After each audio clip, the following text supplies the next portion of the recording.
a number of other companies that were established to bring public sector resources in science and technology to work for the government and public, also to academia and a lot of other organizations. In an independent, conflict-free environment, this led to the establishment of FFRDCs, or federally funded research and development centers. And at this time, Mitre only operates FFRDCs. So Mitre has had a long and distinguished history. From 1958, Mitre was hard at work, including bringing advancements such as the whirlwind computer, which was the first digital electronic real-time computer. From that and built on that was the SAGE air traffic control integration system, which was the first automated air traffic control system. Coming more into the present day, Mitre is very well known for the common vulnerabilities and exposures database that you can find all the CVEs and vulnerabilities on. And then in line with today's talk, Mitre has recently put out the attack framework, which is a way to visualize how adversaries are trying to get into systems and networks and being able to defend a network or think as the adversary to protect a network. So from there, the FFRDCs that we operate today, you can see them on the slides, and I won't go through each one, but the goal of these FFRDCs was to serve as a bridge between agencies and public organizations and academia to basically bring the knowledge that is contained within Mitre. Mitre is a rather large organization, as we'll see in a couple slides, and very diverse skill sets. And so through that, we kind of harness that ability and that knowledge to be able to bring the experts and the expert knowledge that they have to different areas in order to better communicate and enable advancement. So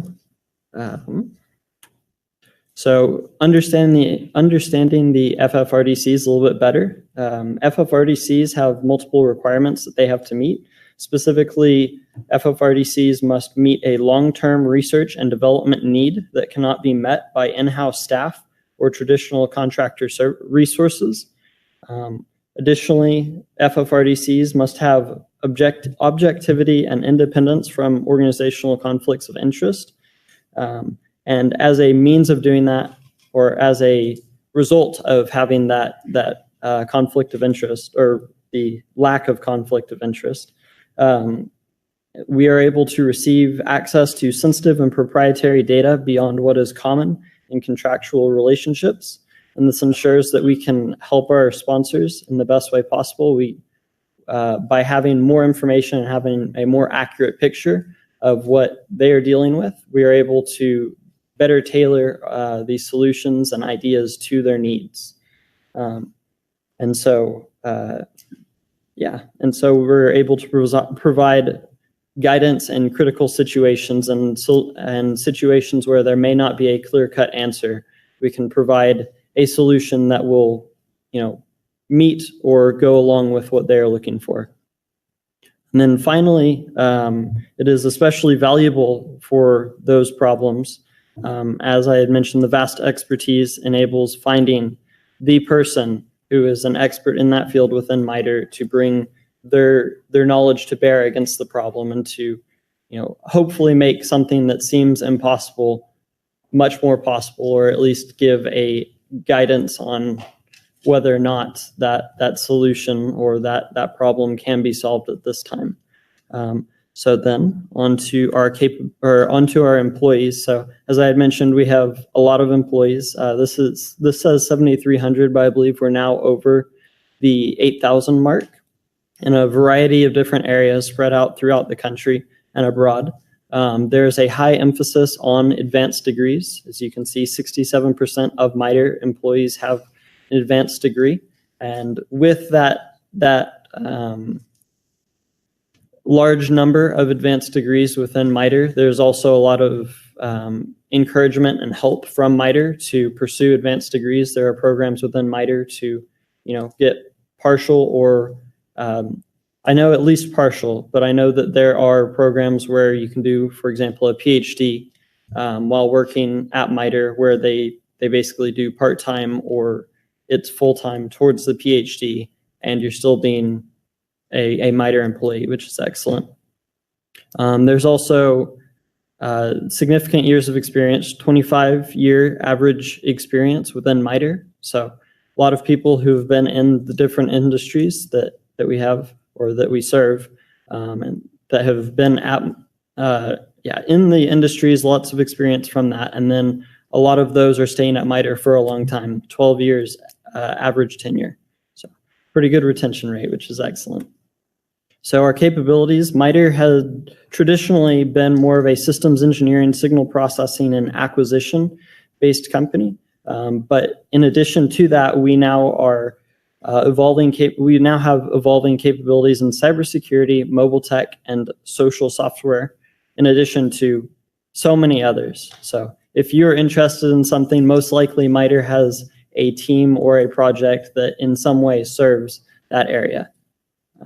And then by sharing the feedback and discoveries throughout MITRE, we continually expand our body of knowledge and use it to benefit government, industry, and academia. So after that, we now have our presenters coming up to talk about adversary emulation. And if you're interested in employment with MITRE, feel free to reach out to us. There is the techtalks@mitre.org email, which I manage. So if you have any questions or you'd like to send a resume, I'll make sure that those get to the correct people. So welcome our presenters.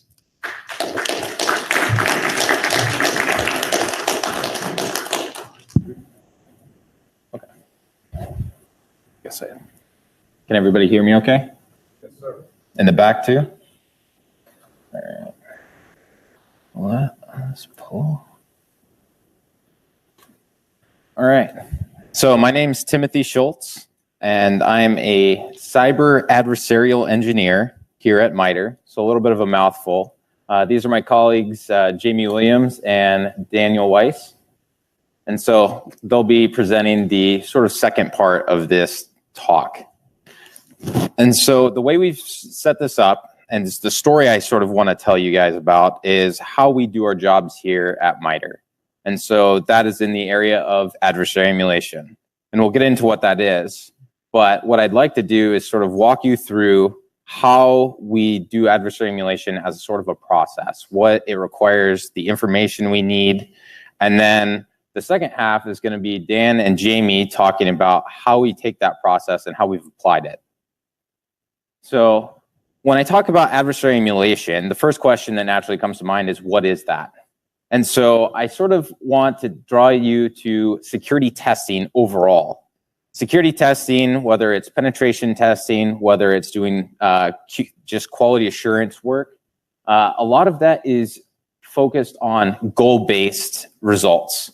So you're looking for penetration testing specifically, you're looking at trying to compromise the CEO's email account or get access to a specific database. There's not really a restriction on the types of methods, the types of tools, the types of behaviors that the testers are using to accomplish that. And so that's where, if we contrast that to threat-based testing, where you're looking at what are adversaries doing? What tools are they using? What techniques are they using when they're trying to accomplish their goals? And so it's more restrictive on the testers, but when you do that, you are drawing all of your tests back to real world examples. And so that's what we're sort of going to dive into. So as far as adversary emulation, we've talked about how it's a subset of the threat-based testing, but and what you want to do is emulate real adversaries. What are they doing? And the reason you do this is because real adversaries, they are successful. We see in the news all the time about the latest company that got hacked. They had all of their data dumped online. And so how do we prioritize what we're doing on defense? And so that's ultimately adversary emulation is there to inform the defense. And so that's why we want to focus on what are the real technical behaviors of these adversaries in order to prioritize how we defend our networks. So we've sort of gone into 3 different areas with adversary emulation with how we actually perform it.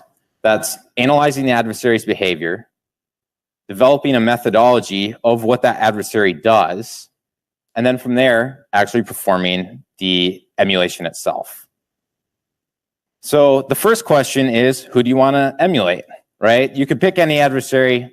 Why should you prioritize one over the other?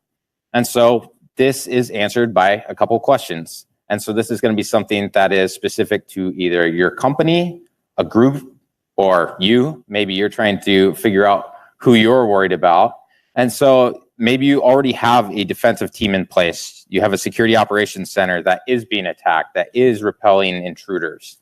And so you can maybe link them and what they're currently doing to a specific APT group, for instance. And so that would be maybe a focus is, okay, we've seen the way they've sent us phishing emails, but we don't know what happens when someone actually clicks a phishing email. Is there information out there about that? Might be a competitor. Maybe somebody's sort of cheating, doing some illegal things to try and get your intellectual property, right, so that they can replicate it. And what are the worst case scenarios that can happen to your company with specific information, right? Your crown jewels. What would happen if those got published in the New York Times tomorrow? And so that's the questions that you want to ask yourself when you're trying to figure out who do you want to emulate. And so that is going to be an input to our testing as we sort of walk through this process. So I want you to sort of keep that in mind. So when we talk about adversaries and their behaviors, what does that mean? And so as far as adversary behaviors go, we'd like to sort of talk about, this is the David Bianco's Pyramid of Pain, and it sort of talks about the costs imposed on adversaries as you go through your network defense. So defense in depth is a good strategy to have. And so this talks about what are the different things that you should change as a defender to make it harder on an adversary. So for instance, if you are a defender and you're focusing on hash values, which are fingerprints for files, if you're only defending on that, and then I as an attacker only have to recompile my malicious code, and that gets me a new one, and say I can do that, super easily, that's a trivial bypass for me as an adversary. But then if we go to IP addresses, right? There's limited IP addresses, but say I can use Amazon or Google or any of those cloud instances to host my attacking server. That's something that if you as a defender make me switch, maybe I have to change providers. Maybe I have to buy another domain. Those are things that make it a little bit more difficult. I sort of touched on domain names, right? Domain names can tag to multiple IP addresses. So sometimes maybe if you're banning my IP, I can just switch the IP address behind it and I don't have to change the domain name. So that's something that the more of these that you start banning, the more difficult it is for me as an attacker to continue to operate and to attack you. So we get to network and host artifacts. This gets into the part where you're starting to identify my malware and you're trying to profile it. Maybe I've got something is encrypted, so you can't read it, but you can see, okay, these are some of the network artifacts, and we'll say maybe I'm using HTTPS, or maybe I'm using FTP, and your organization doesn't do that. And so those are the things that, as we mature in this defensive model, it also makes it harder for me as an attacker to continue doing what I do best. And so this is where we hit a point where TTPs are at the very top. And so that's tactics, techniques, and procedures. And so it's sort of a generic set of terms, but what it talks about is those behaviors. Is what is an adversary doing? What are these tools helping them accomplish?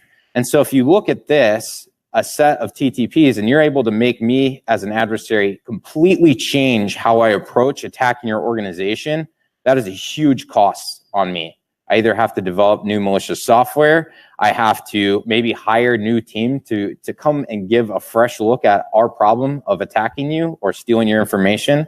And so that's what we want to sort of work with here, is the actual behaviors and the TTPs of adversaries. So wouldn't it be nice if there was a framework or a common knowledge base of these adversaries? And that's where we have ATT&CK. And so Ian touched on it earlier. It's something that Mitre, I think, released in 2016. And so I've got here just sort of an overview of what ATT&CK is. So it's publicly accessible. If you go to attack.mitre.org, you can go and click through it. I'll have a screenshot as well on the next slide. But the key thing here is it's community driven. So you can have all of the threat intelligence companies, any defenders can submit anything new that they see to Mitre, who, as Ian also mentioned with our FFRDC status, we can take all of that information.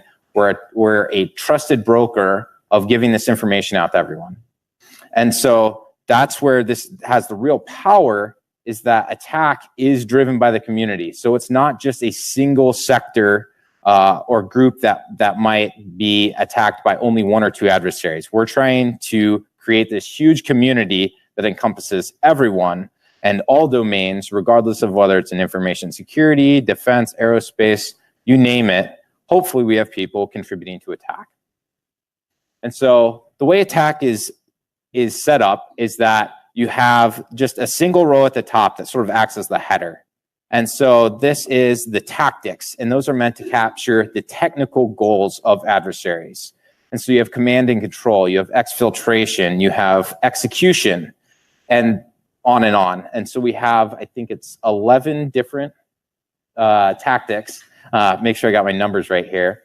But under each of those, we have the techniques, which is how the adversary would actually achieve those. And so there's a ton of them. You have account discovery, that kind of thing, and we're going to sort of dive into that. What happens when you go to attack.mitre.org and you click on a single technique that you're interested in? So you get this sort of breakdown. You get a nice technique name at the top, and if you can see, hopefully, the TID. And so each technique is assigned its own ID. So this one's 1087. And then below it, you have what tactic it falls under, discovery. And so some techniques can fall under multiple tactics, but then you have, at the very bottom here, is the procedures. And so this is the examples of this technique being used in the wild. And I say in the wild as it was used to attack either a specific company or someone witnessed it attacking a specific company and reported on it. And so this has citations to the specific threat intelligence reports that were used to populate it. So this is where the community-driven part is really important, where we're not just reporting things out of the blue, it's all tied to things that have actually happened. So as far as threat reporting, this is, how do we get to those procedures? So part of this is we go and read a lot of reports.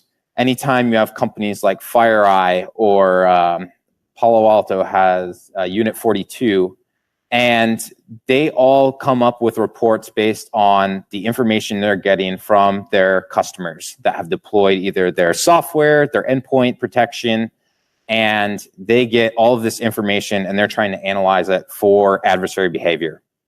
And so what we do is we go through here and we tie it to the current attack techniques. And so this is the same report, but you can see each part of it ties into a different part of attack, and it reinforces which techniques and tactics that we have. So you might ask, maybe what happens if we have a report that talks about something brand new? Well, that's why we're constantly updating attack. And so that's something that if there is a new attack, a new type of attack that hasn't been seen and isn't in MITRE's attack framework, we can add that. And so that's why it's really important for us to sort of continue to go through, get contributions from the community, and we're able to continue to expand our map of behaviors for everyone. So now that we sort of have so we've analyzed our adversary behavior, we've looked at the threat reports, We've extracted out the techniques in those reports. And so now we're moving on to the second part of the adversary emulation, we'll call it steps, and that is creating a methodology. And so what I've picked here is a red team's operations lifecycle. So this is by a company, Praetorian. They do a lot of adversary testing, penetration testing, red teaming. And so I thought it's sort of it captures what some attackers will do. And so the cool thing about taking this methodology at this point is, one, it's already done for us. But then we can take all of that threat intelligence that we've mapped to attack previously from our adversary that we chose, and we can map each specific techniques to each specific cycle of this. So in the next slide here, I'll flip a little bit back and forth just to sort of so you guys can have that continuity. We have established persistence, escalate privileges, internal recon, and then lateral movement. So I'm going to flip back. And so mostly what I've highlighted here is from the established presence into that cycle. And so the reason I've done that, something that I forgot to mention about attack, is that it assumes it's a post-breach behaviors. So this assumes that a compromise has happened. And so why is that important? Well, because you can't guarantee that you can stop everything at your border, right? If we talk about Word documents and things that, someone clicks on an email, there are some times that regardless of what you do as a security professional, someone is going to click on those. And so you might think, no, our defense is awesome. Well, think about HR, right? We're talking about you guys sending resumes to people. Who has to open them? Somebody from Mitre is going to open those resumes. What if an HR, like I said, someone else gets a complaint, an anonymous complaint about a specific behavior that needs to be taken care of? They're going to open that Word document. They're going to execute it. And boom, if you haven't tested against, if you've only protected things at your border firewall and haven't protected against anything internally, then at that point, the attackers are going to have free reign within your network. So that's why we assume a breach has happened. And so what we're trying to capture is what has happened from there on. And so that's why recon and initial compromise are not part of our sort of steps here at the end. And then exfiltrate is also one I just sort of cut off for simplicity.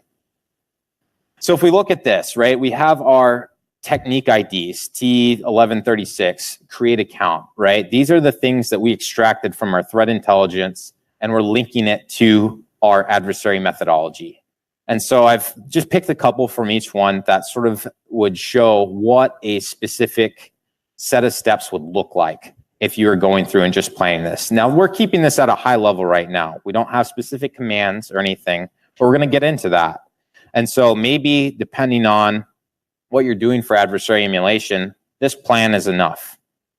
And that someone wants to know, what would it take to emulate this specific adversary? This is a question I get on at least a weekly basis. And so you can go and pick your adversary. You can look at some of the specific things in attack, because attack also has all those examples at the bottom that they had about these are where specific groups have used this technique. They also have groups pages where if you want to go look at a specific advanced persistent threat group and all of the things they've done across all of their attacks, you can do that. So this is just a sort of an example. And if we wanted to look at how we would take those set of steps and actually build a test from it. And part of what you need to execute that test is a set of tools. And so knowing what tools adversaries use is important. Obviously, if you can understand exactly what their malware does, you get a hold of it, maybe you can do some reverse engineering, do some of that. That's ideal, depending on the level of fidelity you want in your test. But if you're just looking for what are some generic things that adversaries do, and this is where the emulation versus simulation comes in. Emulation is you're trying to create a model, where a simulation is you're trying to create almost a one-to-one if you can, right? You're going to try and use almost everything, but that gets difficult in adversaries when dealing with adversaries, because you would have to somehow recode their malware to point to your servers or to not infect the network that you're not supposed to. So that's where emulation becomes something that's a little bit more cooperative. So 3 different tools I've identified here that can fulfill our purposes. So one of them is Empire. So for those of you that aren't familiar with it, it is a post-exploitation and command and control tool that's used. It's open source, it's on GitHub, and so it's popular with red teamers, penetration testers, and unfortunately at times it's also been popular with real adversaries. And so using these types of tools helps benefits your test, because they can do things either similar to adversaries or in a way that an adversary would have access to. And so for Empire, like I mentioned, it is a post-compromise tool. And so for establishing persistence and running privilege escalation type steps, it works perfectly for it. And then for internal recovery, Nmap, for those of you who aren't familiar, it's a network mapping tool, also open source, widely available, nmap.org. And so what it's used for is you can either use it, sysadmins, for instance, would use this in a positive way to try and understand what are all of the devices that are attached to their network. And adversaries would want the same thing, because they want to know how to compromise more. So, and then this is where, for instance, we'll say lateral movement was something that you didn't have a tool for. Maybe your adversary uses a protocol that it doesn't have a tool widely available. And so you're going to have to create a custom one. And so that would be something that if I were having the conversation with someone, I would say, how much is this worth to you?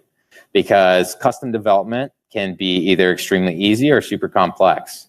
So this is where trying to find as many open source tools as possible is really important. Yes, really easy or really expensive is a great way to do it. So when we're building each step out, right, we've sort of highlighted specific tools. Now this gets into a level of granularity that maybe you don't need, but this is where it depends on who you want to be able to execute this emulation. If you want only an advanced red team who you want them to have some flexibility, you might give them that high level adversary, do these things, here's some attack techniques we want you to use. But if you want to hand this to someone that could run it 10 out of 10 times, no problem, and would need to have no security evaluation expertise, you need to get to a point where you're giving them specific commands. And so this is important for something like repeatability, and as far as being able to execute your test and maybe scale it depending on how many people you're giving this to. And so these are 2 ways that we could take these steps and move it to an actual command. And so for PowerShell, this is just a simple PowerShell command pulled off of like Microsoft's website. If you Google PowerShell create user. And so this just creates a user named hacker, description's not a hacker, and there's no passwords needed for it. So this would just be the level that you could have in your emulation plan as far as a 1, 2, 3, and maybe this is the third command that you have, and people can execute things in succession. And then for Empire, they have a module that is a scheduled task persistence. And so you would just run that. So now that we have our methodology, we have analyzed our adversary behavior, we now have our adversary methodology and how we've mapped it to each step. Now we're actually looking towards the execution of our emulation plan. So something that I want to go back to is the goal-based testing versus the threat-based. And so in goal-based testing, a lot of times your testers are operating independently of the blue team. You have your red team doing their attacking, sometimes with the blue team having no knowledge at all. And so maybe this is because the SOC manager wants to see what happens when a SOC is tested at that Security Operations Center. Or maybe that they have an external pen test contract that every 3 months will come and do a pen test. And so they don't know when they're going to show up. They just know it's sometimes in those 3 months. So with adversary emulation, we like to tie it to something we call purple teaming. And purple teaming is a much more collaborative approach. You've got the red and blue working together. When we do adversary emulation tests, we're oftentimes either sitting with or chatting with the people that we're testing against. As we're doing it, we're running a test and giving them the questions. What did you see? Hey, you should go look for this. You should look here. This isn't meant to be something that's done in a vacuum, because with the only output being the final report, because that's something that you, at least in our opinion, you don't gain quite as much insight into the testing process and how it can really help you. Since we are trying to link to real adversary behaviors, we obviously want them to make fixes and changes ASAP, right? We are dealing with actual behaviors that are used by real adversaries, and depending on how you got your threat intel, right? Maybe it was you had a compromise and that group is still in your network, right? You want to fix these things. You want these detections as soon as possible so that you're able to hopefully catch and clean anything that's still left. So as far as capturing the actual results, so there's a lot of things that go on within security testing, and the big one I'm going to point to here is plan versus execution. So you can plan, you can do all the planning in the world, you can have your 20 steps maybe that it takes to run one of these plans, and something will still always mess up, at least a little bit. So that depends on the environment you're running into, and maybe some of the specific tools are just maybe inconsistent. Sometimes open source tools, depends on how you install them, things like that. And so that's where it's important to capture each of those differences each time. And then you need a common reporting format between the red and the blue team. So when you're doing that sort of purple teaming, collaborative engagement, if someone's taking notes maybe for a website and someone else is trying to take really detailed technical notes on Windows process trees or something like that, if you don't have a way to marry those two sets of information together, then it's going to require a third party to figure out what you guys both meant, and it's not efficient. So repeatable testing is also important. I talked about this some before, especially once we're done with a test, we want to hand this off as something that can be done again, right? That hopefully the sponsor or customer that you've engaged with is able to continue to test their team against this exact same procedure that you ran through, because you don't want to have to go and recreate it every time. But maybe you want to create, they're worried about a new adversary. They figured this one out. And so that's where having those repeatable tests that you can always go back to. And so if, for instance, if you're a defender and you get a new product, and so now maybe all of those assumptions you had about the things you could detect before are thrown out the window. You got to start from scratch. Or at least you want to validate that all of the things that you moved over still work. And that's why repeatable testing is super important. And so this is where I talked about the iterative improvement as far as working through additional adversaries, adding additional steps if necessary. And so then this goes into retesting. So there are two different frameworks here I'm going to talk about. One is Red Canary's atomic red team tests as a way of retesting the exact adversary emulation flow we went through. And that is atomic red team. It is meant to test specific techniques. Those T numbers that we talked about specifically earlier, that is the, Red Canary's atomic red team goes and has specific scripts that only test each specific technique. And so you can choose which ones you want as far as a repeatable test, like we've gone through. So you don't have to, you're not testing all of them all the time, but only what you've chosen. And you're able to sort of run through those, and you can mix and match, and that's available on GitHub as well. And then Mitre also has a tool called Caldera. And so it's also on GitHub, and as we've sort of walked through this, we've sort of pitched it as our automated adversary emulation tool to help with this testing process, because we want it to be something that people could create. We wanted a framework that people could create all these things that I'm talking about have them stored in a common format that they could then continue to run again and again. And that if they've built a specific adversary for their organization, they could take the Caldera server and also take that to different parts of their organization. If you have different networks, different permissions, if you want to test a new Windows build that your sysadmins have just created that you're going to roll out to the entire enterprise, you want to be able to run security tests on that before to sort of understand what's going to happen. And so with that, I'm going to talk about, well, Jamie's going to talk about the tests we've done across industry. Okay, so before we continue to the next section, take a second. Did anyone have any questions regarding Tim's content? The latter half of this actual tech talk will be a panel, so you feel free to hit us with specific Q&As, but if you wanted to address something now regarding like what is adversary emulation, how we do it, and take a second to field anything. Okay, sounds good. Looks good. So like Tim said, one of the projects that we did to actually implement or actually practically use idea of adversary emulation is what we call attack evaluations.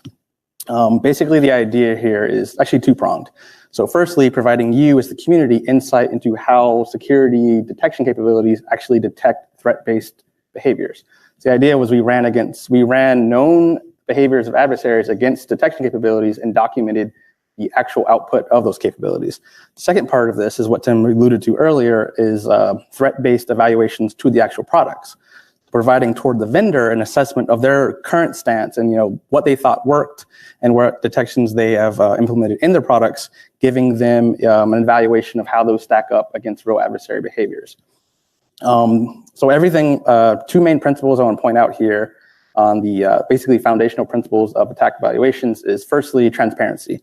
So as you notice the URL there, everything we did is documented online, not just the results, the detections from the capabilities, but also the methodology. What we, as the red team, as part of this, what we actually did against these capabilities. You're able to marry, what we did, what actual commands we typed to the detections provided from the capability.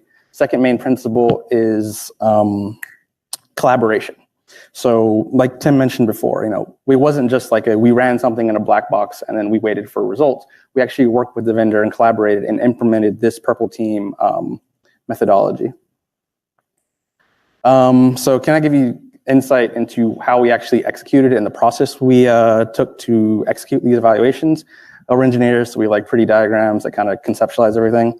So the first step in this actual evaluation process was setup. We actually have a VIP guest in the audience, Connor here. If you have any questions regarding the actual setup or configuration, any of that stuff, we'll ping him for that. But the idea was we set up a range where the vendor could come in and VPN in and install their product. Dan will get into a little more details about that going forward, but basically they set up their product in this range. Next step, we, as the red team in Mitre, actually executed our red team script against this product. So Mitre provided the red team, actually the execution of the behaviors, as well as what we call the white team. So the team responsible for capturing the results as well as keeping everything in track. And Dan will get into that a little later as well. Third step, processing. So taking a look at the results and the feedback from those capabilities, churning through all that. And big point here is not just releasing it, but actually engaging with the vendor and saying, did we capture this correctly? Is there anything we missed? There's something that we could tease out to kind of actually, highlight what the capability does correctly. And then finally, publishing. So giving these results and everything we captured through this entire process to you, the community. Great. Okay, so going back to that first spot, setup. So a big part of the attack evaluations was obviously we wanted to remain consistent across all the different vendors. So we used Microsoft Azure's cloud. And basically, we had a very repeatable process where we deployed a range. So basically, it was consistent across every other vendor. They would deploy their security tool inside this range. It was a vanilla domain. It consisted of a domain controller, a file server, and then 3 Windows workstations. And then obviously, our attacker infrastructure was also inside of there. And to get into the range, you had to use OpenVPN. So we distributed VPN files to obviously the attackers, us, and also the vendors, so they had access to the range as well. So going to the actual scope and execution. Firewall? What was that? Firewall. Are you inside the firewall? As far as what? So this is all inside. This is all inside its enclosed environment.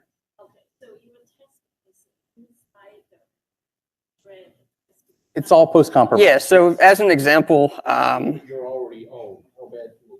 yeah, so we white card initial access and we'll start on, for example, NIMDA. And so we'll say, okay, we're gonna start our test. We're gonna click a file on NIMDA. It's gonna give us a callback, and then that's the start of a test. So going to the scope. So back to what Tim was saying before, emulating different adversaries. For round one, we chose to emulate APT3. So this is a subset of the techniques that APT3 does. Everything in green was in scope for our test. We tested about 56 different techniques, excluding all the execution that we did. So command line, PowerShell, those kind of things. Question? Yeah, go for it. The vendors under test knew these attack techniques that they were being tested against? They knew ahead of time the scope of the techniques, not the actual procedures. So they knew that we were going to test PowerShell, for example. Yep. Oh, okay. So the test, the question was, did the vendors know ahead of time what techniques were in scope? And the answer is yes, they did. Just not the actual procedures being implemented. Oh, but you guys said you did APT3? Correct. So how do you pick what APT? You want to hit that one? Oh, so APT3 was actually, it was kind of not arbitrary, but APT3 is a really good first baseline for emulation target, just because there's a lot of reporting on them, and then they're actually, a lot of their breaches are well known. So a lot of industry and a lot of people are really interested in how an actual capability stacks up against that specific group. But going forward, kind of stealing our own thunder, we're going to transition as we do additional rounds of testing. We're going to pick different APT groups to be able to see like not just the same procedures, but different variations of different techniques. Yeah, just to piggyback that, there's a lot of open source information about APT3 out there, so it was also easy for us to pull in. And sorry, the question was, how did you sit in the mic? Never mind, we're good.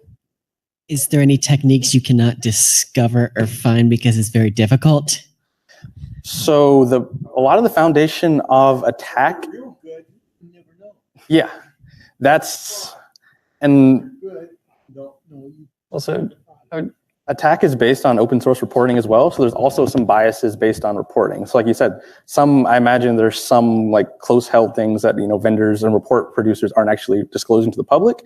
So as well as like, there's some things that we just can't detect yet. So, adversaries are doing everything, so there might be holes in actually, what we see versus what they're actually doing. If that answers your question. Okay. Hold on. Sonotype already published. Well, they have the database. If you buy their product, you already know all the weakness of open sources and commercial product. I'm actually using that at my work. So do you look at those results? So the whole point of this test is basically to publish non-biased results. So yeah, our objective was just to provide not, rankings or scores, but just transparency. And, this is what we did, and this is what the actual capability disclosed. Yeah, all this, like we said before, is based on not intel that you could buy, but intel that's freely available. So if you go to Attack and check out the links, everything's sourceable. You can actually click the links and check out the ground source, ground truth references. So I think I'm going to make the point that you're trying to make, and I'm just show of hands. How many people think that if someone was desperate enough, they could break into your house if they were thoroughly determined? Every hand went up. How many people still lock your doors? Every hand went up. This teaches people to lock their doors. Do I get it? Yes, that and like not just your external door, but every door once you're in the house. Yeah, Yes. because adversaries don't just kick in the front door. They like walk around. They like flip over your sofa. Yeah, and so Attack is basically, we don't care about the kicking of the door. Yeah. Making a ham sandwich in your kitchen. Yeah, that's I don't what we want care that about, is happening. what actually goes on inside the house. Eating pasta, like you never. Okay, cool. So moving on to the methodology and the actual steps. As Tim pointed out before, so we broke it down into 2 separate days, 10 steps each day. And the overall step is basically the adversary goal. So just as an example, we have step 2, that's the initial discovery. Step 1 was, whoa. The show goes on. And Sweet. okay, I'll keep going. Got to pay the light bill. Yeah, so step 2 was initial discovery. That's the adversary's goal in mind. And we basically break each step down into a bunch of sub-steps. So 2A, for example, is a actual technique, so system network configuration discovery under that initial discovery, and then that obviously gets broken down into the procedure, and we kind of give you that on the website as well as actually how we executed that. So we use the ipconfig utility here. Over. Okay, so like we said before, we're not providing like rankings or scores for any of these detections. Rather, we provide what we call detection types or detection categories. As you can see, we broke those out to what we call main categories and modifiers. So basically, the scope of the main categories would be, nothing. We executed behavior, and the capability provided no detection or no relevant detection according to what behavior was executed. Next step would be something we call telemetry. So basically, output that mirrors what was done by the adversary. So something like, think about like command line argument. So I ran, cmd waxc ipconfig, and the capability without any further intelligence just showed me exactly what happened. This is awesome. The next category is what we call IOCs, or indicators of compromise. What Tim mentioned earlier with the David Bianco period of pain, this is something we would classify a little bit lower on that scale. Something like a hash value or like a static signature that said, adversary X is known to do this, and we matched or detected that based on this very, very static value that could easily be bypassed. Next category, I'm actually going to group these together, what we call behaviors. So general and specific. General behavior being something more, if looking back to attack, the tactic level. So it's kind of closer to the intent. So, adversary ran a command, and I think this is reconnaissance or discovery. The next category, like I mentioned, would be specific. So a little more detail there. So adversary ran this command, and I'm pretty sure they're looking for, network artifacts. They're looking for some individual specific piece of information. So a little bit further beyond that, like actually the logic behind, classifying and understanding what an adversary did. And final category for the main sections is what we call enrichment. So this is kind of tying back to telemetry. So looking at, what I said before, like ipconfig. Looking at that raw telemetry, but enriching it with information that gives you a little more context around what that is. So the main way we saw this in practice was tagging it with the TID. So saying, I saw this command, but we're also going to tag it with the Mitre TID associated with that. So there's no really like complex processing of that command, more just an if then, like I saw X, so I called it Y. So second part, so every detection was tagged with one of those. We also had optional modifiers.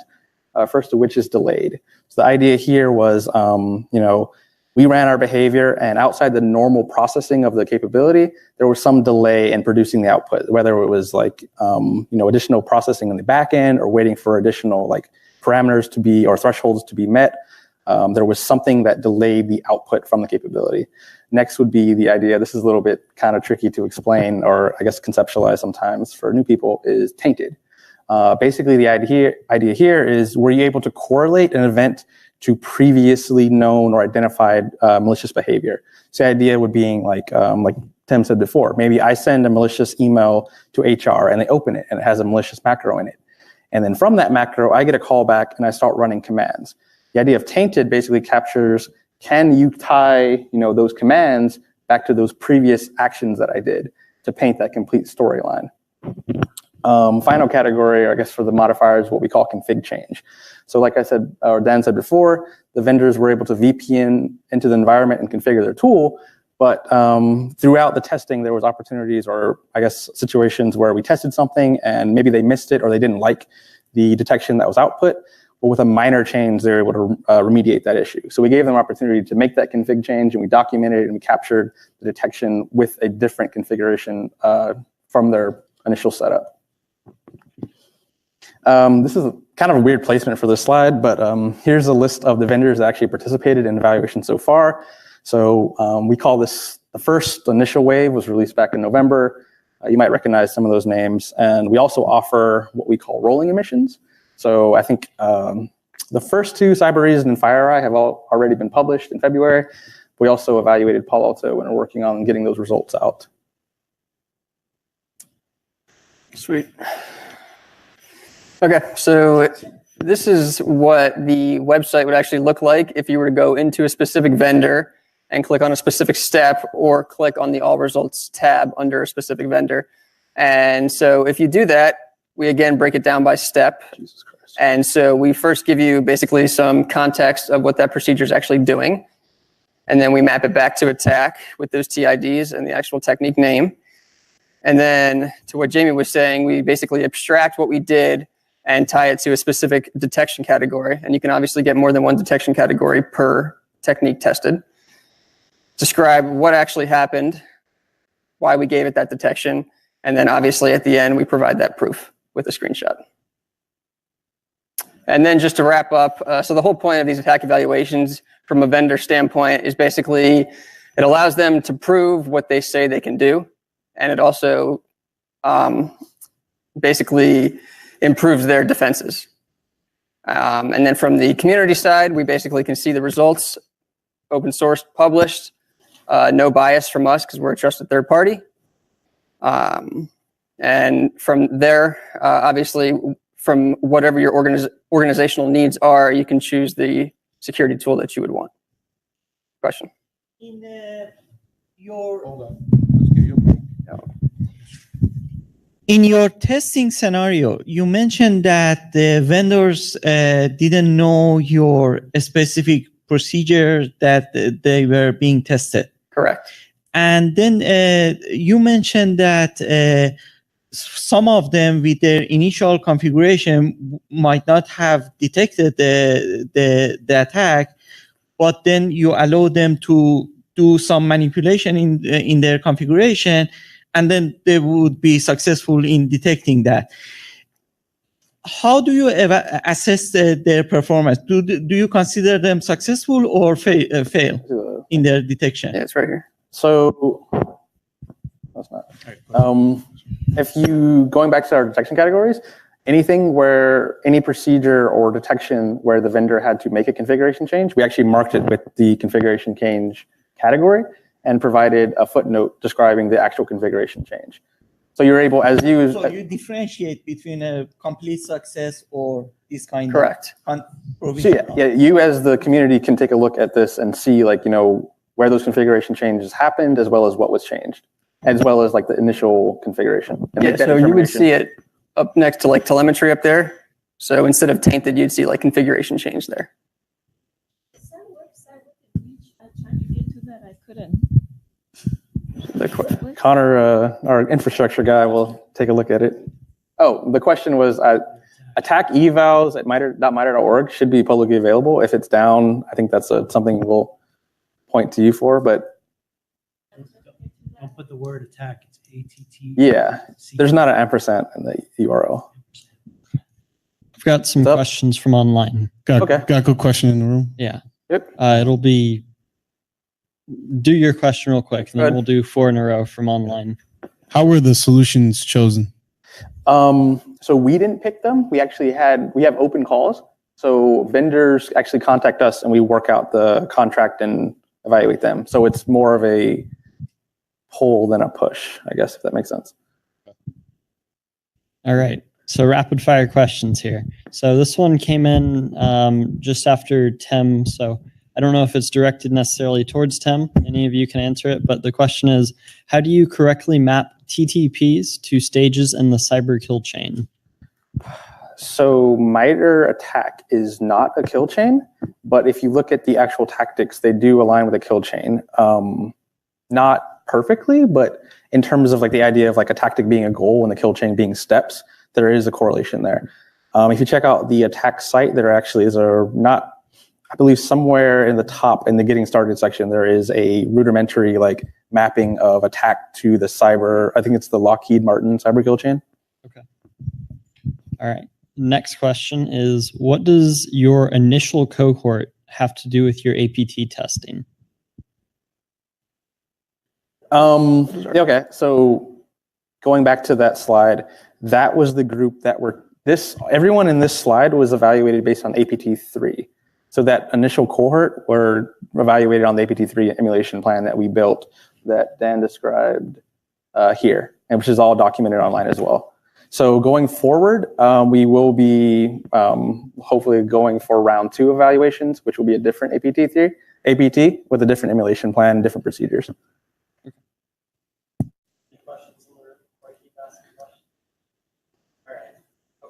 You got one? I'm going to leave this slide up here as well for if you guys want to take pictures or write down some of those URLs. The first one being the site where everything is published. The second is our medium. That's actually the attack medium. So there's other great articles there about like using attack or various use cases. And then that is the email for reaching out to the attack evals team specifically. So like if you're a vendor and you want to be part of the evaluation process, that would be the email to reach out, as well as if you have any questions, feedback. And the final one is our MITRE attack Twitter, where any information about evals is actually pushed through that Twitter account. Question. Okay, so one thing I'm kind of struggling with is it seems like the circle hasn't been fully closed here with regard to evaluating the vendors against TTPs. You end up with, you know, these charts of sort of results, and I understand that you're nonpartisan. You have to be, you know, that you stated that you're not scoring or evaluating, but you know, if you have the attack framework and you have the APT3 TTPs there, you have other, you know, APT 28, APT 34, whatever. You kind of want to know, like, how are the various vendors doing against detecting and, you know, mitigating the various TTPs. I'm kind of struggling with, like, do you have any future plans to try to kind of close the loop, take another step beyond just these charts of sort of results? Great question. And that is two-part there. We're always looking for feedback from the community on how people are actually using and interpreting these results. So we'll definitely document that. Just kind of addressing your question directly. The first round of evaluations was focusing specifically on detection. So like I said, we're not accounting for like protections and like other mitigations from like orchestration and other agents. We actually intentionally had the vendors neuter their like protection. So if you look at the results, often in the footnotes, you actually see something, you know, vendor said they would have not allowed this behavior to actually execute. So you can look into that results. Going kind of dissecting your question a little bit. Like I said, we're not ranking or scoring. Basically our premise is we don't know what you need and what you expect. More or less, we're just trying to be a transparent conduit where you could say, you know, as whatever your situation is, look at each individual procedure and behavior and say, you know, what do you expect given that behavior? And then marry that with, you know, the data we provide and make that decision. Is there any part of the question I missed there? No, that's sorry. That's fine. It's just, I'm kind of wishing that you would take that extra step, right, and not force me to go through and evaluate on such a fine-grained level. So going forward, we are making changes for the next round to be obviously not subjective, but still staying objective, but helpfully make that translation of, like, you know, digesting all of this a little easier. So that's definitely well noted. Thank you for your feedback. I can add a little bit of context to that. So this kind of started, like I said, a few years ago, but I think from the cybersecurity community, what was really a main driver in this, and that's why they keep moving down the path, was that there's a lot of vendors out there that are making and stating claims, we do this, or we can protect that, or we can, you know, up to 99.9%, right? That 0.1%, you know, is everything, right? So there's some of that going on. So this is the initial start of, and because I know Cyber Reason and Sam and those guys, and so that was kind of a push of, you know, when we make a statement or a claim, we really mean it, and actually does that, you know. So, and that's what the people that are participating, and it's the companies that, you know, are actually know that their product does work, and specifically the stated claims that they're, but not all technologies solve every single thing within that framework. So that's where you have to understand, like, okay, this will also help piece this together. I need this, this, and this. That fully protects me across the entire landscape, right? So you can technically understand how you integrate different tools and technologies to do it. I mean, but this is great because it's a first step, right? Yeah. Thank you. Excellent point. Like you said, we're focusing specifically on detection. So like you said, enriching or augmenting that detection capability, like identifying behaviors to whatever you decide is the next step, is like our first kind of like toe in the water. And then moving forward, hopefully provide more and more value to you, the community, and of course, the vendors as well. Like, But you're now an independent third party that says, they said this thing does this, it actually does this. yeah. And this is exactly how, yeah. They're consumer reports for the Yeah. It's a great analogy. So we actually went a little long here, but I guess we can take maybe like a 5-minute break. The second half of this, I guess, tech talk, we were actually going to do probably something closer to this. We were actually going to sit up here and just field questions or even discussion topics you guys want to talk about as like a group, or you want to hear our opinion on things. So I guess we can reconvene at 7:20. 5 minutes. 5 minutes. Do you think that anybody can go to the bathroom if 4 or 5 people are trying to? You might want to give them 10 minutes. Maybe 7:25. Okay. Thank you. No, it's not so it's a line of dimensions. Yeah, no problem. This is great. One up there.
Nerd falls off stage, breaks face. All right, we're good. Can you guys hear? I think we're hot. Okay, so All right. live. So we had a bunch of really good questions during the break, and so I'm going to ask people that asked us questions individually to bring those back to us, and so hopefully we can give you an answer, and maybe it'll answer additional questions that people had out here that either they didn't want to ask or that they didn't even know they had that question. Do a wave of fresh ones. Okay. If we run dry, we'll circle back to. So we'll take some initial. Yeah. All right. So if you had a question, please either come up, have a mic. You can yell it at us, and then we'll repeat it. So weird pointing it. All right. Got our first question. Brave soul. All right. Well, I actually asked if you guys use the diamond model of intrusion analysis at all when you're making your reports. Okay. Okay. Yeah, we talked about this. Like I said, our backgrounds are more on the red team side, so not the CTI Intel report panel side. But I do think a lot of the artifacts or the attributes in the diamond model are captured in the attack group pages.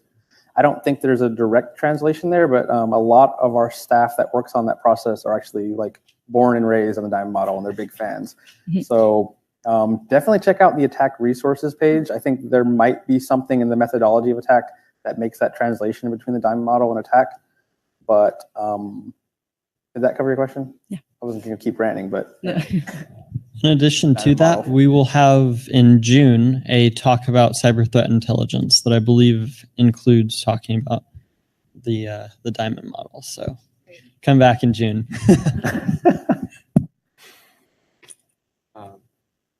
So my question was who decides what the list of ATPs? So I know FireEye has a list of 37 ATPs, but is that the same list as yours? Oh, that's a fun question. Yeah. So everyone who produces intelligence can choose to name groups however they want.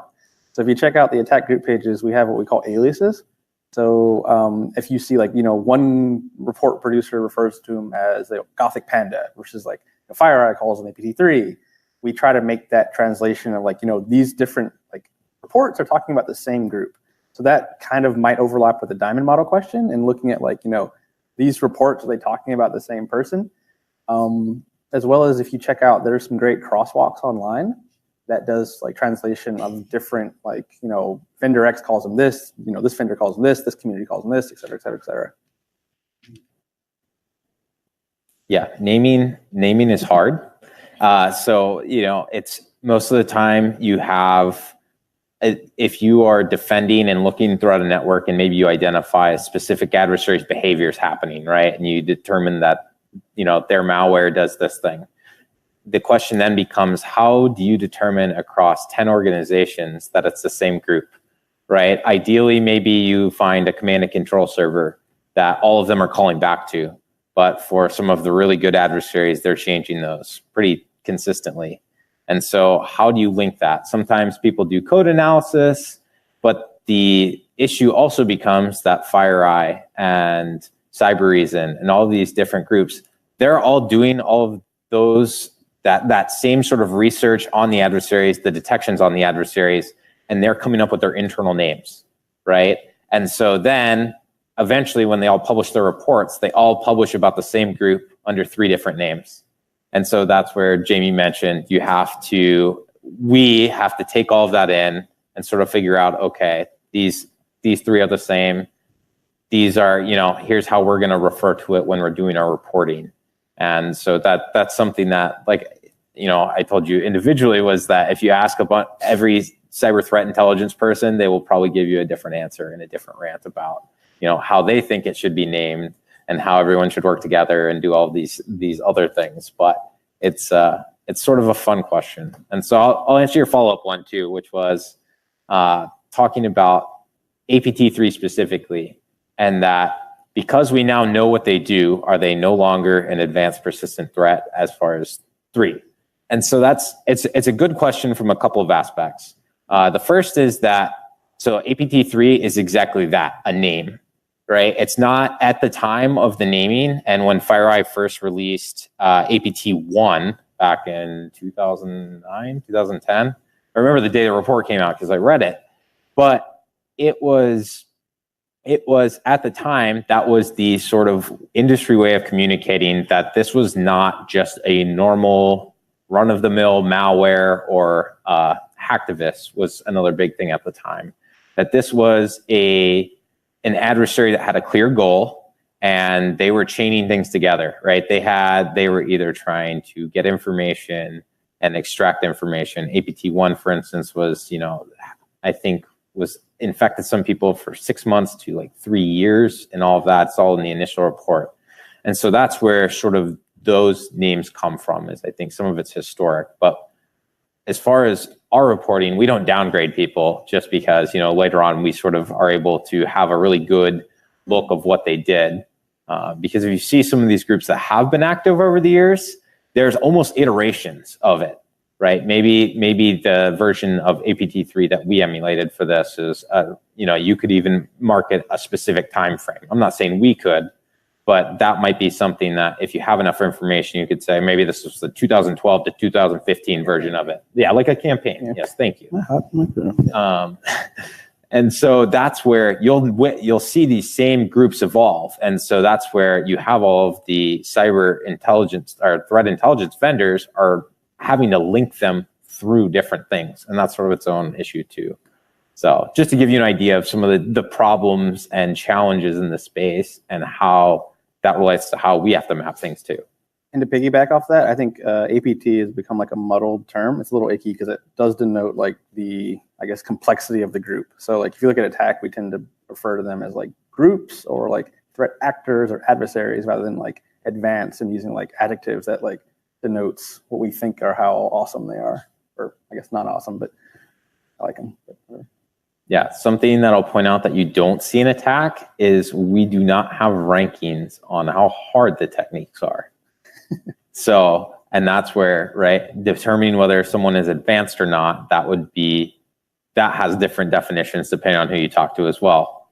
So, but you could do that analysis on your own and taking a look at like when we document, what techniques a group is known to do, as well as like how they do them and make a determination. Wow, like this is stuff that, has just came out of DEF CON and they implemented that very quickly, or like this is stuff that really isn't documented anywhere else and they do a lot of R&D or clearly have some really smart people that are coming up with new ideas. I think you mentioned that earlier as like new there, and or maybe this group is presenting like I guess creating new techniques or procedures that really weren't documented anywhere else. And if you look at like a technique that has one reference and it's like, wow, this is like really awesome, this is the only group known, you can kind of make those determinations on your end. Yeah, and that was another, I'll finish real quick. Another quick conversation I had during the break was about in talking about how attack is only the known attack campaigns and what adversaries have actually used. Anytime you see security researchers that churn out new techniques, right, for either bypassing Windows app locker or something like that, that's not something that we put into attack until we see somebody use it, right? Until we get a report that there was an adversary that took that research and applied it in their attack. So that's how we sort of, it's one way to sort of prevent from getting overwhelmed and capturing all of these different aspects of research that maybe adversaries aren't using yet. It's not to say that they won't, but to Jamie's example of, right, somebody presents something at DEF CON and then a week later you see an adversary start to use it, that would get put into attack where, if an idea came out and it's been sort of churning for a couple of years and no one does anything with it, then that's not something that is captured. So. Alrighty. Could you interpret better about the purple, red, and blue people that work together? Because I'd like to put that in my notes, and some of it was hard to understand. Yes. We can just repeat it. So basically the question was to highlight basically the concept we talked about earlier is red team, blue team, and purple. I'll let you drive that. I'll go back to the slide for you. All right. So, there we go. One more. Do you want to do? How I don't know. How far are we going back? The beginning. The beginning. Okay. So as far as red, blue, and purple, right? So the red team is a lot of times it's your security assessment team. Traditionally, red teams have been like penetration tester. Well, the red part of teams have been penetration testers, or they've been an adversary in the network, and they sort of beat against the blue team, who's in your security operations center. They're your defenders. So yes, acting as an adversary. Yes, the red team is hopefully acting as an adversary. They're not hopefully a real adversary, and that's where permission is involved. So red is going to be your attacker, and blue is your defense. Is the simplest way to sort of divide it. Red offense, blue defense, and then purple is just a mix. Well, in purple, but it also goes to how the communication normally happens. Like I said, for red teams, it's normally, you know, a traditional set would be the three of us are red teamers, and we're doing a test against, we'll say you are representing your company and you're the blue teamer. So we're attacking you. You don't know us personally. We don't know you personally. We're running our tools. And at the end of our test, we'll say it's 2 weeks. We send you a report and we're done, right? And we have some recommendations in the report, because we're not just blowing your stuff up and saying, good luck. But we hand you the report at the end and say, here are your problems. Here's how you fix it. Or here's how we think you should fix it. And so purple team is more collaborative, where we are all sitting in the same room. I mean, this is what we did for the attack evaluations. We all sat in the same room. We were right across the table, and we ran a single step, right? If you go to just so we can see what the single step is. So right here. So this step 2A1, right? Where I think this was just running IP config with a single flag. And so we ran that and we said, okay, we've run that now. Did you detect that? And so you would go through, you would check it, and that's where you'd say, hey, I detect it, and we're on a conference call together, and you show me a screenshot showing that, hey, right here, you guys ran IP config with this flag.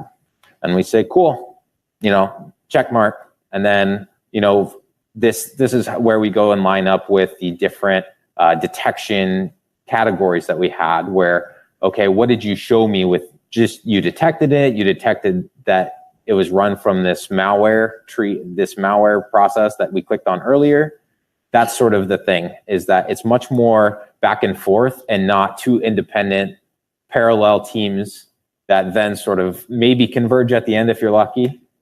And so that's sort of what it's. So the main principle there being is like Tim was saying, like red and blue teams are traditionally like groups of people. Blue teaming is more of a process, with the main goal being like iterative improvement. So like kind of inverse of what Tim just said is something you could do would be like, hey, I wrote a Splunk analytic for, you know, lateral movement, and I think it's going to work. And I give that to a red teamer and I say, hey, this is exactly what the analytic does. I want you to see if you can perform that behavior without triggering this.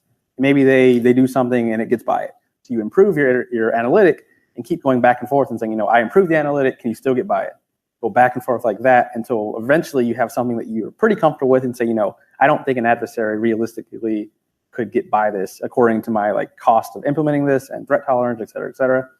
But basically the idea is that like back and forth, like this slide kind of shows, sorry for you coming around, but that process of just like churning and churning and churning, but the main like conduit being that communication. Thanks for being receptive for my question. Yeah, no problem. Thanks for asking. Yeah, great question. In the purple model, isn't there a risk of overfitting in the sense that when the attacker basically open its hand to how this attack is or technique is gonna be played, then the defender basically tune itself exactly to that technique, and that kind of miss the point of whether it's a real defense or is it specifically trained for that specific technique that is being tested against. This is actually your like specialty, right? Yeah, Dan is our chief. Yeah, so as far as, so there's a lot of things in this question. One, I think, is going to be cost of doing all this. And two is going to be, I would go after techniques that would be more severe if they actually happened in your environment. So if you're churning on like a discovery command or a discovery technique, is that really worth your time? Or should you go after like the credential dumping and the lateral movements and go down those like rabbit holes? In practice, one of the main like applications of analytics we see is like there's various levels. So there's like high level analytics for like I said before, like something like Prevesc, seeing a low integrity process spawn high integrity. And you're like, okay, I think that's Prevesc because like I see low to high, like there's some elevation there. And then beyond that, we have further analytics that kind of like carve it up and say, I think this is Prevesc. And then like you said, is there a specific like procedure or technique that fits into? So like the idea of firing multiple detections or alerts on one behavior and kind of iteratively as you progress, getting more and more surgically defined on what exactly you think happened. Does that make sense? But also how we tackled this in the test itself was using multiple tools. And so that's where talking about the different adversary behaviors that you have, right? It's generic enough that multiple tools can fulfill that and they can do it at different ways. And so the example I'll give here is downloading a file from the internet. How many ways can you do that, right? Depending on what applications you have. If we're talking just as far as like command line type, you can use the terminal, you can use PowerShell, you can browse to it, and then it'll download in your browser and execute there, right? And so when we ran through with multiple tools, it's as far as the evaluation side of things, we use Cobalt Strike and then Empire were the two tools. Cobalt Strike's a commercial tool, Empire is an open source one. And so you're going to get that diverse set of behaviors that still is doing the same, or diverse set of techniques that's still doing the same behaviors, so that you can see when you're looking at the results, okay, maybe a specific vendor only detected on one way of downloading it and not all three that we just talked about. I'm kind of going back, I'm excited to use the pointer here, but like looking at the way we like actually map the procedures, like Tim was saying, like you see the actual discovery technique as well as like how it was done. So this is command line interface. But if you check out the results, we also did similar techniques with like through the API or through like PowerShell. So you're able to see that variance in procedure and then compare different techniques. So there is like a hidden third dimension to attack. Where are you going? Oh, too far. Yeah, so the hidden third dimension is basically like those procedures down there. And it's basically you are able to implement a lot of these techniques in multiple different ways. Basically, your assumption is that the defender cannot game all of them. Well, there's different approaches. Like you said, you could write analytics that capture like every implementation. Is it worth your time also? Write surgical analytics that catch individual one. And that's all up to the vendor's choice on how they want to like, deliver their product. We're looking at this. So these things are linked and they run parallel and do other kinds of tools in and of themselves. It would automate a process to be able to do this. Everything right now, how it was tested, is just one for one across. That's not how it actually happened. And that was what we wanted to capture with the tainted modifier. Is like you said, we tested everything atomically, basically individual chunks.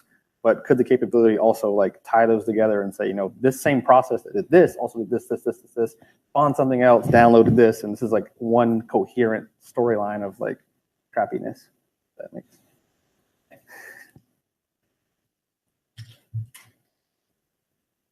DHS has their own thread category, and I look at that very different from what you have here. Have you looked at the DHS thread categories? I was doing the program instance response teams development, and I have looked at least 20 of them. It's all very different from this. They have a certain behavior description of each category. And then that's one of the questions. And then the other question I have is how you handle the threat is from outside of firewall. That is very hard.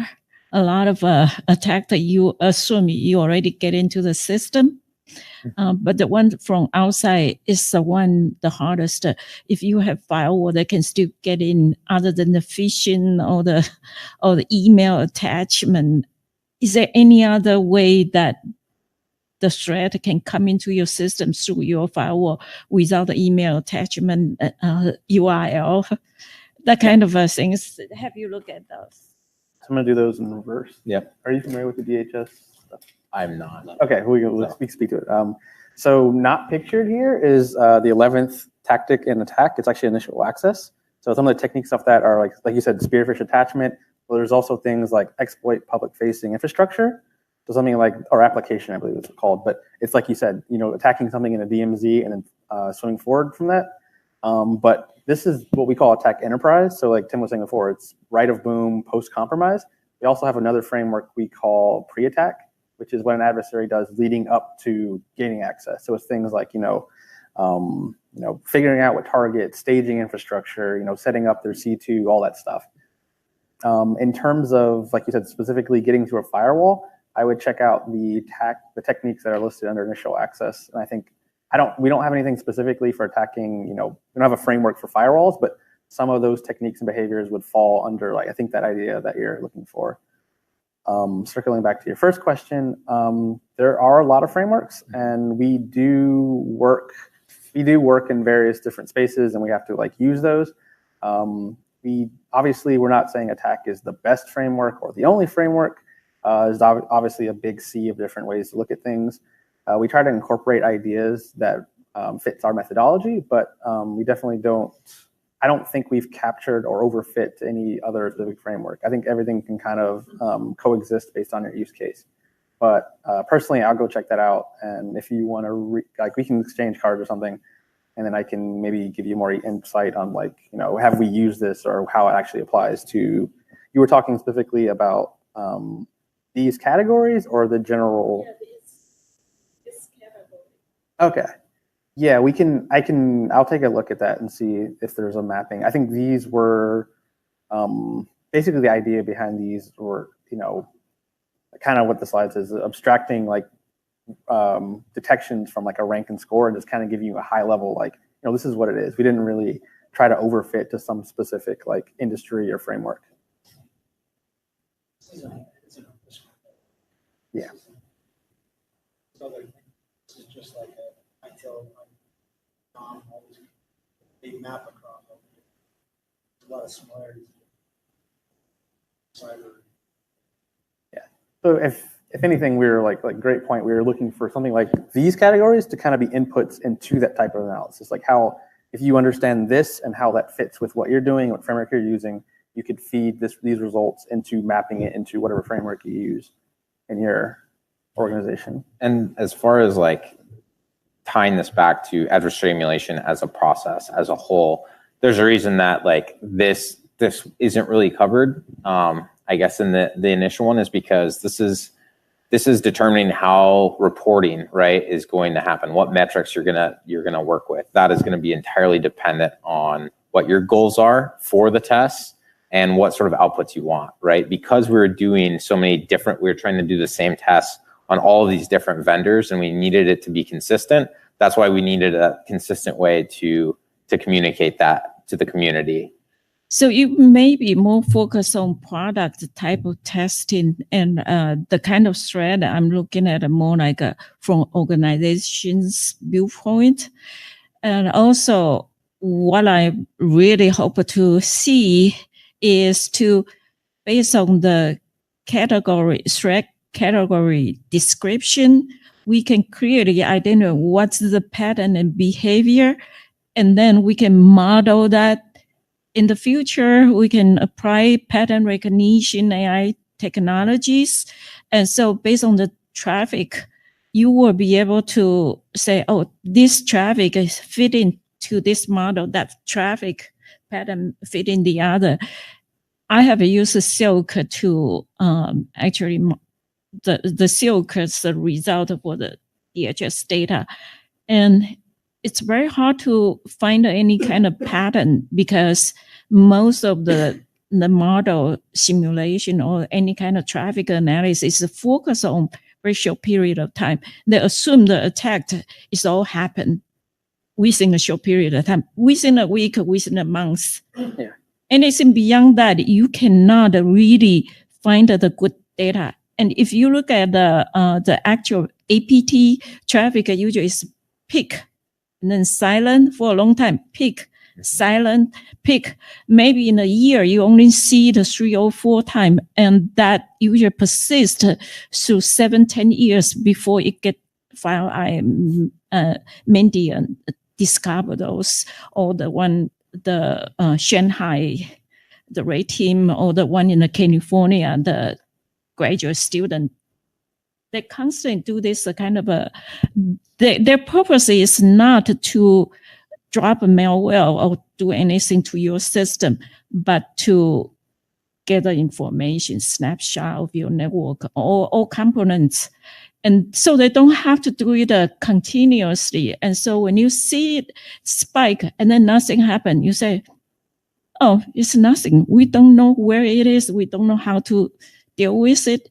And then over 10 years period of time, finally, Mendian find this traffic pattern. That is what I thought of the hardest part of APT attack. Find that. So I'm interested in this. Some part is my job. Some part was my many years of interest. I attended a lot of tech talk, a lot of training, and passed some certificate. And so I'm very interested in working with you guys if we can exchange some ideas. Okay. That's actually a really interesting point. If you check out, the reason I brought this slide, if you check out the Medium, we actually recently released a blog talking about exactly that issue, is reporting bias. So like you said, there's things that are seen, there's things that go unreported, as well as like we deal with this when we do emulation plans is, emulating an adversary is not just looking at what behaviors they do and like copying, pasting and doing those same behaviors, but capturing other nuances, like you said, like cadence, like how fast do they do things? They rapidly do things and then stop and then start over 30 days later, or like they have stages where they do a bunch of stuff and then they hit a certain point and they're like, okay, and they take a day off and they do it again, or they try to do it all at once and get out, as well as like the order of things. Like Tim had a slide earlier, I'll eventually get there, about this kill chain. And actually earlier today, we were actually arguing about something like this. It's like, does every adversary act this way? And this is something like this is really useful for conceptualizing things, but in terms of applying it to adversary behavior, maybe a little problematic because different adversaries do different orders based on, what their objectives are. So some groups may do something like a smash and grab where they get in, they find what they want, they get out, and they're done. Other ones, they get in and they want to lay low and establish persistence and kind of sit dormant and are more there for the long term. So we're really interested in seeing the community and whoever address these issues. But from at least my personal standpoint, these are definitely the hard problems that I think are a little bit on that 5 to 10 year horizon. And hopefully we produce a really good methodology for making, like you said, those looking at what's happening as well as how it's happening and enriching it with CTI or other intelligence that helps us understand what exactly is going on.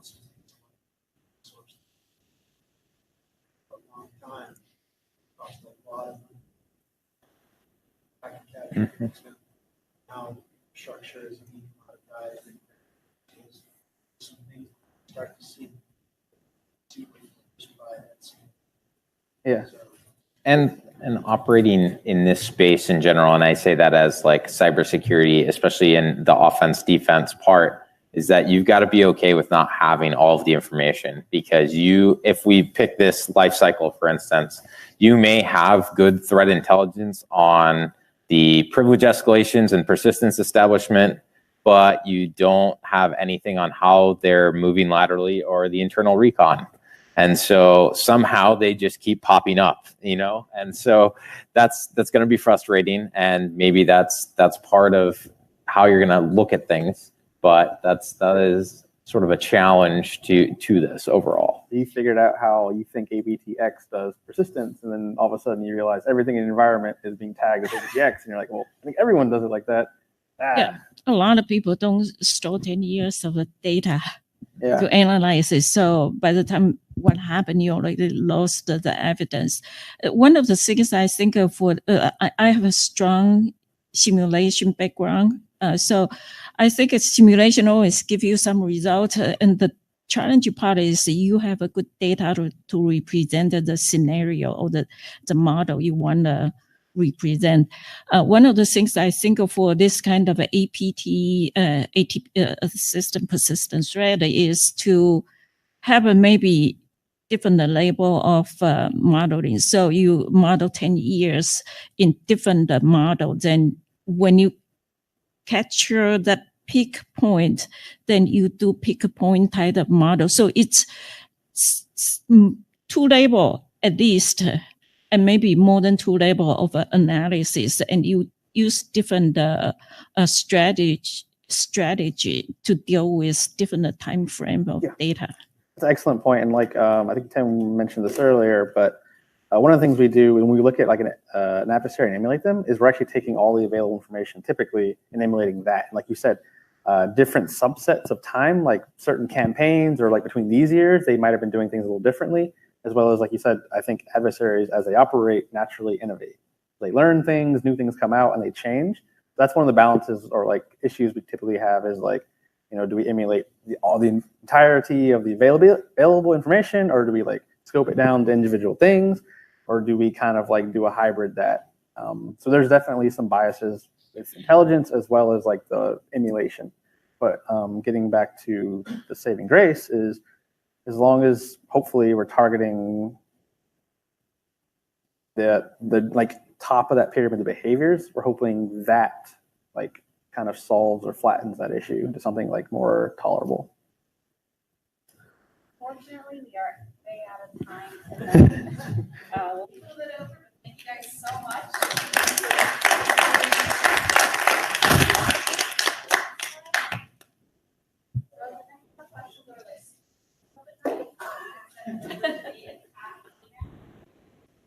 We will get back to you.